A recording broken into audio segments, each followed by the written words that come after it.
Hi, I'm Ed Lazarus, President of the Brantford Chamber of Commerce, here for the Chamber Connection. Today my guest is Kim Spanier. Did I get that right, Kim? Yep, Kim Spanier. Thank you. Before we turn to Kim and talk about getting a contractor when your house is falling apart or you have a small job, a few chamber updates. If you're interested in being in the Brantford Festival, we have about 9 spaces left. That's it. So you better hurry. Give the chamber a call, or better yet, go to our website at brantfordct.com. July, of course, means Lobster Clam Bake month over at the Owenigo, and tickets are already selling fast, and we haven't even put the publicity out. So that's good news for us, and don't snooze, because you'll lose your lobster or your steak or your third meal if you want. And finally, watch carefully. You'll be getting shortly email from us. We're going to be significantly upgrading all the technology that is available to you through our website. Very excited about that. It's going to make our website far more interactive and provide for chat rooms, and so will be a whole new venture for us. But now let me turn to my guest, Kim Spanier. And Kim, perhaps you could just tell us a little bit about yourself. Sure, I would love to. My husband Jay and I moved to the area at the end of 2005, and we started Everything Under the Roof in 2006, and we specialize in interior residential construction, remodeling, and repairs, and primary projects, kitchens, bathrooms, and basements. Mm-hmm. Okay. So I was looking around my house the other day, and I said, as I'm advancing in age, I said, you know, maybe I should do something about these things that are not working in my house, because I'm probably not going to live there till I die in the house. And if I sell the house, why shouldn't I enjoy the benefits of having like a sink that isn't plugged up, or a deck that's hanging off the back of the house? Liability. Yeah, just a little, but I'm well insured. That's a good thing. That's good. So I thought, oh boy, here we go. I need to start hiring people. So that's what we're going to be talking about, how to go about hiring people. The first thing I have to ask you, though, is this incredible name for your business, Everything Under the Sun. Everything under the roof. House. Everything Under the Roof. I knew we don't do everything under the sun. I knew I was going to do that. So how did you come up with that name? Well, before moving here to Connecticut, my husband owned a larger construction company in Washington, D.C., and he did big That was projects. Everything Under the Sun. That was Everything Under the Sun, absolutely. He did commercial work. Yeah. He did big construction projects. And what we felt was needed was just small renovation projects, you know, just things that are under the roof. And it was funny, we said we don't want to do anything that involves taking off the roof or doing big additions or new construction. We just want to stay within the house, within the footprint of the house. And we kept going back and forth, like, what should we name it? And we said, I don't know, we just want to do everything under the roof. Well, there we go. So there we have it. Just rolled right into it, just like that. Yep. Someday I'll tell you the story how I named my daughter. It was very similar. So when I look in the paper, and I did, and I see all these listings for different kind of people, for me it gets very confusing. They have different letters after the names saying different things. So first, when I'm looking for somebody, I want a contractor, and I see licensed contractor.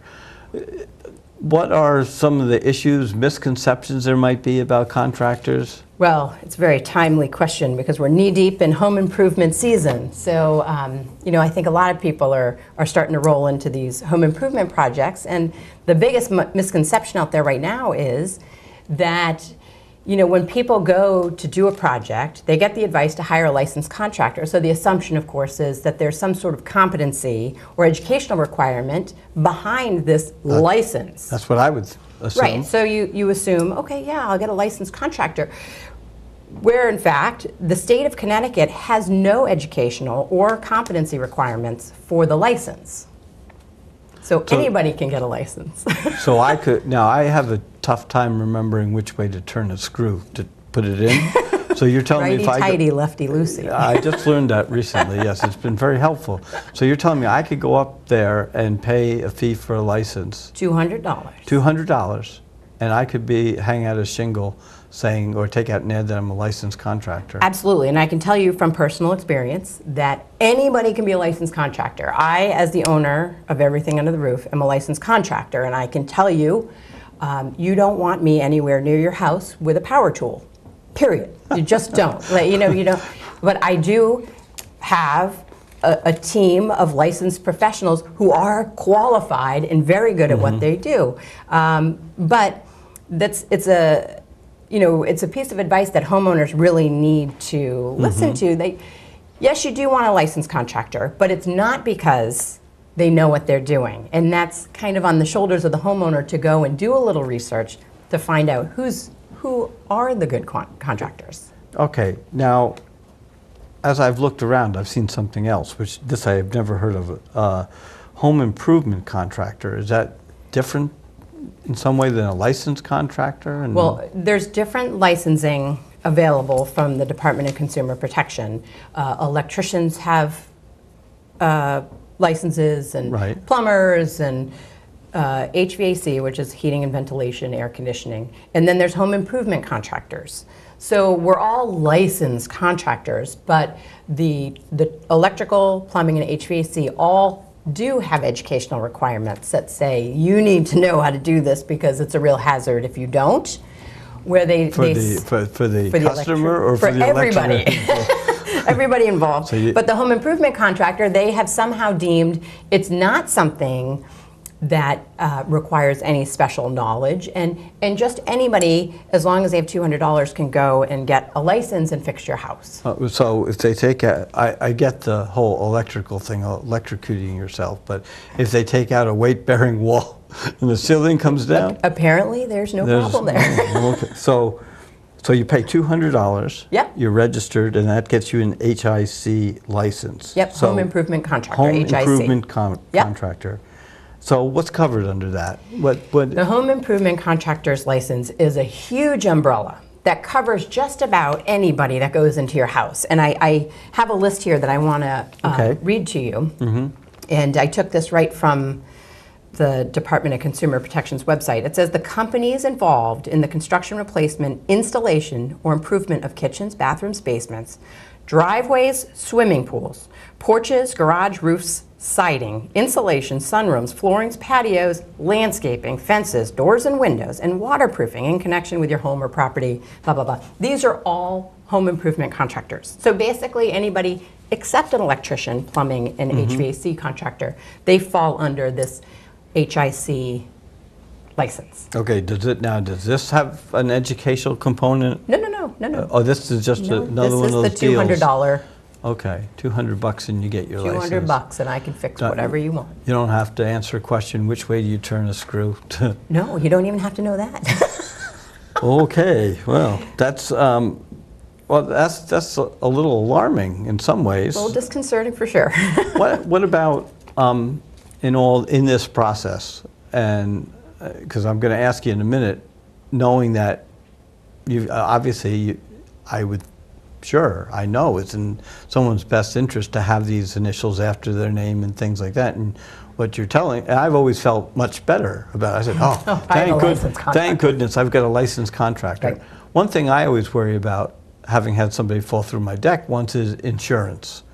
Is that something that is a big issue that you should take? It's certainly, from the homeowner's perspective, very important. Yeah. Well, really all around, because anybody who gets hurt on the job site should be covered under the contractor's license. But again, being insured doesn't mean you're properly insured, in that, some contractors just take out the minimum coverage, and you don't necessarily, especially if you have a very nice house that's, valued, of any significant value, you want to make sure that you're protected, that people on your property are protected, even the other subcontractors, anybody that's going to cross through that job site is going to be protected. So as a homeowner, you should ask the contractor for their certificate of insurance and make sure that everybody's covered under that.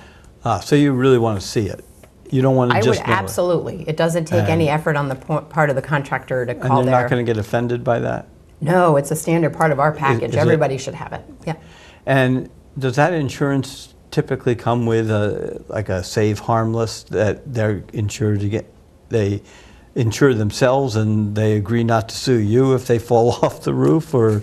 Yeah, no. I mean, there's workman's comp for all of our employees that we cover, and but you know, I mean, we're in such a litigious society that everybody should just be very well insured. Yeah, no kidding. That's right. There's legal lotto is what we're in right now. Yes, it's tough. Okay, so what if you've got this the HIC? What is the benefit to the homeowner?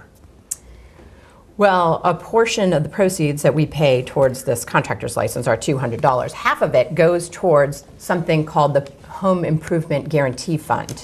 And it's a fund that is managed by the Department of Consumer Protection.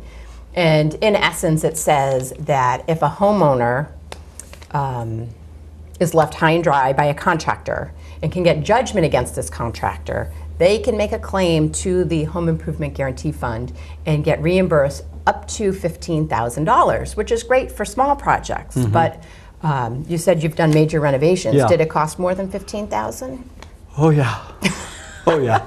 So you know, there's definitely a good part of having a license, and you should. But the homeowner, you know, they can only get $15,000, good and bad. But when you're working on kitchens or any big projects, that's not even going to come close to it. So whereas you go in and do smaller jobs, is that a fair Yes. statement? Yeah. And let's say when I did my house renovation, which I essentially doubled the size of my house, so we had a general contractor, and he's going around, and I guess I'm wondering if I should be making the assumption that he's doing all those things. Is that he's doing it correctly? Yeah. Is that just is that one of those assumptions that you have to be careful about? I Absolutely. guess I'm answering my own question. I may be jumping the gun here, but you know, the general contractor, the safety check you have is with the building inspector. You know, it's the permits are pulled, the inspector comes to your house, and along different, you know, points of your construction project, and they check to make sure that everything is done correctly, and they have to give a sign off before we can move forward. Okay. So there's checks in place, assuming you go down that road. Okay. Okay. Well, we'll get back to the building inspector a little bit later. So we've learned a little bit about all these fancy letters and what they mean or what they don't mean. So now I'm going to go out there and I'm looking through the paper, and I need a contractor. What are the type of things I should really be looking for? Well, the first thing I would do is I would just ask around. You know, you got to compile a list of contractors because you should always get a bid from 3. But how do you come up with that list is a question a lot of people have. And one thing I tell them not to do is don't go to the yellow pages or solicitations that's left on your doorstep. You know, go to personal sources, friends, family, clients, colleagues, and just ask around. This is a bit of information that seems to really go, that people don't mind talking about. You know, it's not like you're asking them to air their dirty laundry. So you just ask, like, hey, I'm doing my kitchen. Can you tell me about any contractors you know? They're going to tell you the good, the bad, and the ugly, and it's a good place to start. Another place to look would be the internet, and I would stick with those, you know, like an Angie's List. I know you have to pay for that. And then there's Home Advisor is another one. And these sites are great because a lot of times the members talk about the scope of work that they had done, and then they give a review of the contractor, and it's an unbiased review. They're just telling you everything about it, and so you can get an honest. What is this called? Home Advisor is one of the websites, and Angie's List. Okay.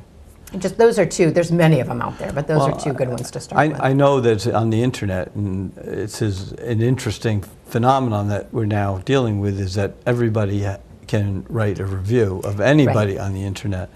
I know they can be very damaging at times, but they might not be very real. That's the other issue. Well, it might not be, and certainly, you know, you got to do your homework. Yeah. And with anything on the internet, you just have to do a little research. You can't just take everything at that is black and white. It Yeah. is, and so just to check different resources. Even, you know, Google has a lot of, just if you just Google the name of a contractor, you may stumble upon reviews just through Google.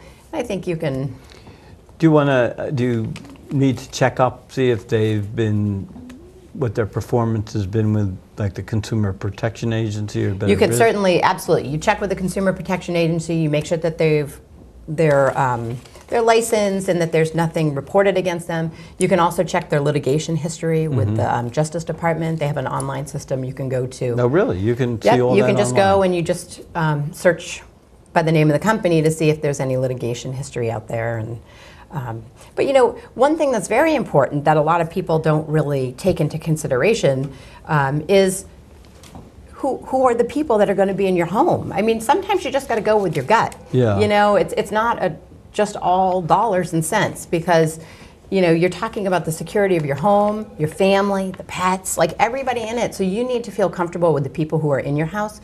And then you also need to know that you can have a very frank discussion with your contractor, because you know, you don't want somebody who's going to be offended when you want to make a change, you know, and they're going to fight you tooth and nail. If you have a big project and these people are going to be in and out of your house for weeks, months at a time, do you really want to get up and you're going to be having your coffee in the morning? It's like, No. you know, so there's a personal level that you need to feel comfortable with the people that are in your house and know that they're trustworthy. Yeah, with our situation, we ended up living out myself, my wife, my daughter, we ended up living out of one room for about, I think the period was 3 weeks without a kitchen. Everything It's was tough. sealed off. You know, Yep. everything was dust everywhere, and so made us a closer family, though. So, Yeah, so sure. I suggest everybody do double the size of their house. Brings your family closer together. Hey, if nothing else. Well, you have no choice. Well, I guess there is a choice, but it's not very, very entertaining. Okay, so but you find, I think you're right. So really going to people, referrals are really one of the best ways of doing this. Yeah, and you can also go about and ask for references and go down that route. But you got to be careful with the references that the contractor provides you, because I don't know why somebody would give you a bad one. Hey, call these people. I just screwed them last week. You know, I mean, that's just not going to happen. Sure. You know, so you need to be cautious and kind of have a system, because what bothers you may not bother somebody else. So Yeah. they may have given them rave reviews, but they didn't care what time they started in the morning, and they didn't care that they were, you know, swearing like sailors on their job site. But you know, I have small kids. I would like the conversation to stay G-rated. You know, like these are different things that different people are, you know, kind of care about. So you need to come up with a list of questions so you're armed with what you're going to ask their references that they've provided you to Right. kind of unearth the real personality Right, and right. what's going on the job site. And you had mentioned earlier that while you go with your gut, you should get a couple of different prices or Well, bids. you know, the first thing you should do is, especially if one of the three is way off the mark, I usually just want to kind of discredit that, or at least go back to the contractor and say, What's the deal? what's the deal here? Yeah. You're 30,000 above everybody else. Or on the other side, you know, I think people are very tempted to go with the guy that's 30,000 less. But you know what? In the end, the people who are usually come in $30,000 less are going to give you a $30,000 extras bill at the end. You know, I mean, material is material. They can't undercut us on the price of drywall. It is what it is. You know. And you know, you got to ask them also, why are they so cheap? Do you not have insurance? Yeah. You know, or Well, that would make me nervous. it would. I mean, but a lot of people go just strictly on dollars and cents, and that's not necessarily the best way to go. you generally have. I want to ask you about getting permits and things like that in a second, but something that just jumped out at me, which is, it's really important, I would think, to have a contract with each of a person. Isn't it, to have absolutely. spell everything out? And on the Department of Consumer Protection website, they'll tell you what things need to be covered in a home improvement contractor's agreement to make it legitimate. You know, and it needs to kind of outline the time that they think it's going to take to do the project. You know, you always hear these horror stories of, oh, I thought it was going to take 3 weeks, and 3 months later they're still here. So there should be a time frame, a start date and stop. It should also, list their license number and give you a full scope of work as to what's included in your project. So, even if it's down to we're going to put in 6 recessed lights, we're going to do one, it needs to be very specific. So when they come back to you and say, well, here's an extras bill, you can go back to your contract and say, but it says very clearly here. I think the scope of work is the most important part of that to make sure everybody's in agreement. But if you have this stuff in an agreement in advance, then ideally it takes care of any confrontations. Right, you try to make it as black and white as possible. Yeah. You want to minimize the gray area. I'm curious because I recently I did something for the second time. I was going in for surgery and I had the time to do this, but I treated the doctors like they were just contractors, and I went and I got a second and I got a third opinion. And when I told them, I got 2 different reactions. One was, good, I'm glad you did. The other was, whoa. What are you talking about? You don't trust me? Well, I mean, it wasn't his body that was being cut into. Yeah. So I'm hoping, I'm assuming that contractors are used to, and you should, I think so. And is it good to be upfront with them and tell them right then and there you're going to get? Absolutely.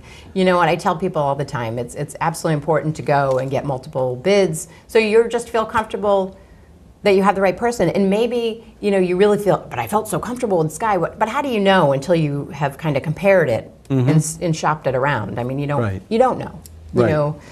So you just want to, again, you're just protecting yourself, your home, and your family. Yeah, well, you certainly have to do that. And so regulation of these projects, somebody has to regulate it, and I assume it's the towns do, and in the form of what is, I guess, euphemistically referred to as pulling permits, right? Pulling permits. I always love that term. Yes. Who's going to pull the permit? Yeah. Who knows?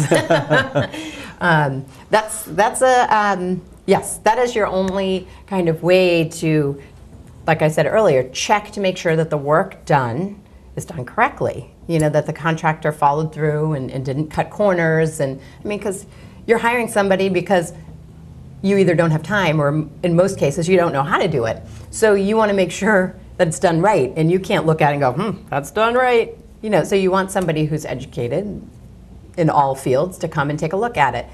So that's the whole idea. This building inspector is going to come in. Should you assume that if you pull a permit, does that mean that they're definitely going to come by and check it out when it's done? No. No. I mean, the permit situation is kind of a tricky one.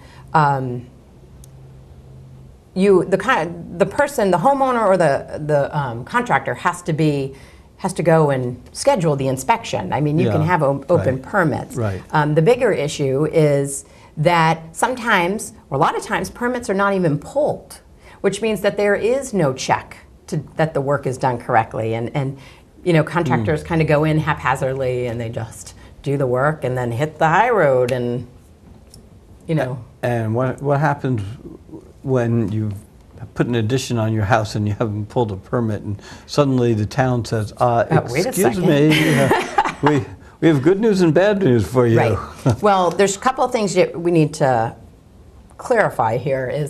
First is that technically the law reads that it's not the obligation of the contractor to pull the permit, it's the obligation of the homeowner, which I think a lot of professionals will argue, and I definitely agree that it should be the contractors, and most honest, reliable contractors will do that. But like I said, it is, legally speaking, it is the responsibility of the homeowner.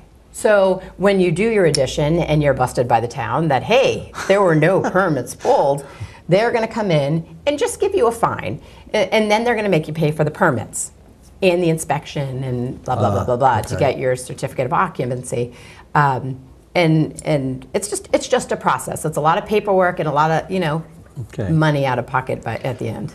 We've got a few more questions to go, and we're starting to get winding down, so I want to get to these pretty quickly. So you've hired your contractor, you're happy with them. Can you give me a few ideas on how you make this project go smoothly? Sure, planning. Planning is key to making it go smooth. You can also save a lot of money just by planning. You need to map out exactly what you want to have done to minimize any gray area. And that's a lot when you're kind of negotiating the project in the first place with the scope of work. You're planning ahead and you have it all down. Another way is to define kind of who's doing what work. And the reason I say that is because a lot of times clients will come to us and say, well, we're going to do all the purchasing, you just get the construction material. Well, this is a construction project. What part are you talking that you're going to buy? Yeah, you know, where do you kind of define the difference between construction materials and non-construction materials? So you just need to make sure that there's clear communication and things are going to roll smooth. And suggestions for minimizing budgets? Well, planning again. Planning is the key to your success. The reason I tell clients to plan. Prior planning prevents poor performance. Yeah, good one. That's a good one. I stole it. But they, you know, if you plan, you can do a lot of shopping ahead of time, or at least know where you're going to go. Yeah. So then you can hit up sales. I mean, that's great. But budgets are a tough one for people because they don't want to part with it. So the best way to save money is tell your contractor how much you have to spend. I know that's tough for people to kind of part with. And when we ask you what your budget is, we're not asking you how much money do you have in your savings account. We said how much money do you have set aside to do the project. And then whatever that number is, tell the contractor 10% less, because then you have the cushion for when you find something unexpected that you're not going to blow your budget. Yeah. There always is something unexpected. There always is something, always. Or you dig into something and you find something that there was a leak, or Yeah. or all of a sudden you have the option to, a bay window there, that would be great. I mean, that's what happened to us. We found interesting after having one addition put on. Now I feel I'm ready to actually go and have an addition put on. Now you know what to do. Although the people were very good, I must say. So when the job is done, typically are people paying as they're going? Is that a typical? Yeah, and that's something that's also outlined in your agreement. It will be your kind of your payment schedule, and what would be smart is to kind of identify benchmarks on, when they should be paid. Okay, that's great. Well, we're coming to the end of this show, so Kim, tell me a little bit about your business again and when you can come up to my house. We'll come whenever you want. Okay. But basically, just like the name says, everything under the roof. We do interior projects, and we try to make your living space more functional for your family, because a lot of the old colonials here are kind of small little rooms and don't have storage rooms. So we can come in and just make it flow better and function better for your family. Oh, that's great. Yep. That's wonderful. Well, I just want to remind the audience, we'll be back in a couple of weeks with another show. We'll be looking at career opportunities for college students with the University of New Haven and the internship opportunities that you may be able to tap into. I want to remind you once again about the festival, about the lobster clam bake, and come to our website. Everything is listed there, and we're really excited about the new technology package we're putting together for you.